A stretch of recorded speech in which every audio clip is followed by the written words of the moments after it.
दोस्तों नमस्कार। Colonel Ajay CEO Ajay astro money group first global astro finance digital channel से आपसे मुखातिब होते हैं। आज 8 नवंबर सन 2022 मंगलवार।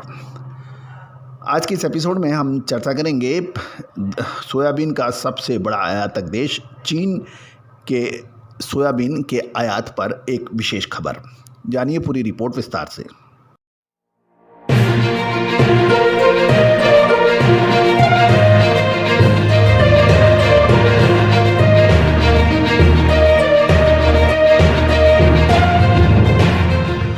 दोस्तों नमस्कार।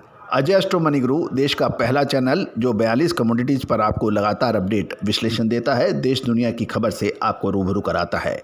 आप हमारे चैनल पे नए हैं और अभी तक सब्सक्राइब नहीं किया है तो उसको सब्सक्राइब, लाइक और शेयर करना अवश्य करें। साथ साथ बेल आइकन यानी घंटी के निशान को भी प्रेस कर अवश्य कीजिए ताकि हर नोटिफिकेशन आप तक सबसे पहले पहुँच पाए। दोस्तों एक और महत्वपूर्ण बात, आपके इलाके में सोयाबीन के क्या भाव चल रहे हैं उसका अपना नाम और अपने शहर का नाम लिखकर सोयाबीन के भाव कमेंट्स में अवश्य दें ताकि सभी को फ़ायदा हो सके। अब जानिए रिपोर्ट। अक्टूबर महीने में चीन का सोयाबीन का इंपोर्ट गिरकर 41.40 लाख टन रह गया है।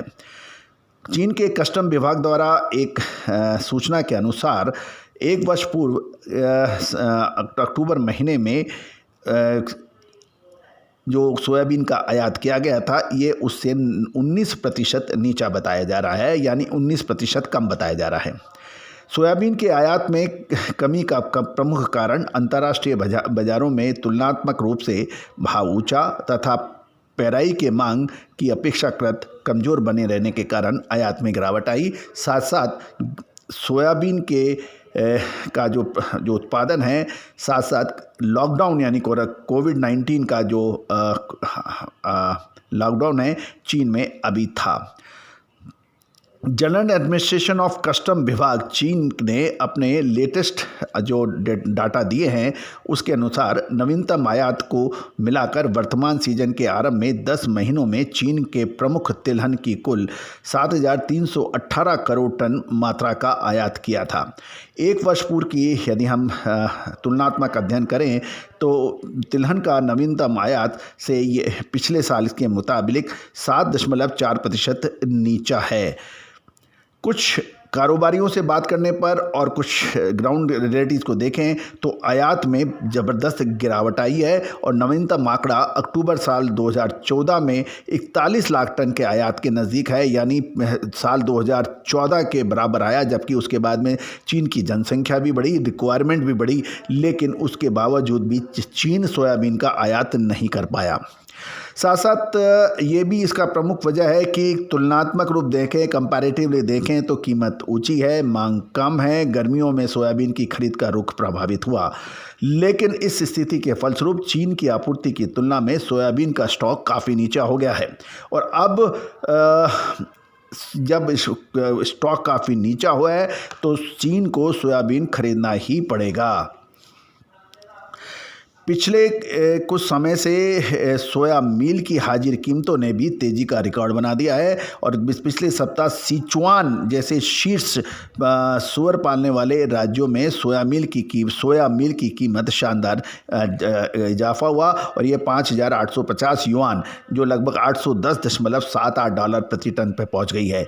2 महीने में इसकी कीमत में 26% की तेज़ी दर्ज हो चुकी है।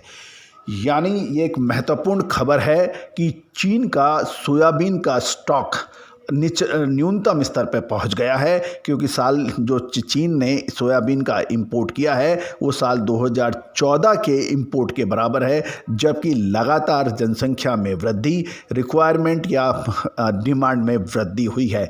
ये एक महत्वपूर्ण खबर है जो कि सोयाबीन के व्यापारी, कारोबारी, इंपोर्टर एंड एक्सपोर्टर्स के लिए ये एक महत्वपूर्ण खबर साबित हो सकती है।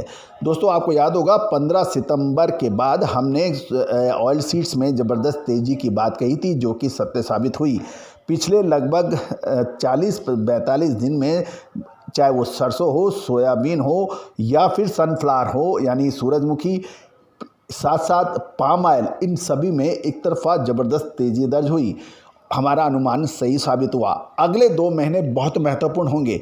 याद रखिएगा, क्या बहुत बड़ी तेजी आएगी या फिर एक ऊपरी स्तरों से एक स्टिफ फॉल आएगा। फिर मत कहना कि आपने समय से खबर नहीं दी थी। हम लगातार खबरों को आप तक पहुंचाते हैं, विश्लेषण पहुंचाते हैं, लेकिन क्या तेजी होगी या मंदी, ये विशेष रिपोर्ट सिर्फ बड़े कारोबारियों के लिए या मिलर्स के लिए या उसमें तिजारत करते हैं, खरीद फरोख्त करते हैं, खरीद बिक्री करते हैं, उनके लिए हैं। दोस्तों, आप संपर्क कर सकते हैं विशेष रिपोर्ट के लिए। याद रखिएगा, फिर मत कहिएगा कि कुछ नहीं हुआ। सरसों की शानदार पैदावार के बाद बुरी तरह से पिटाई हुई, जिसका पूर्वानुमान दिया था हमने, और सोयाबीन के बाद शानदार गिरावट के बाद जो शानदार तेजी हुई, उसका भी हमने आपको पूर्वानुमान दे दिया था। All the very best, good luck, happy trading.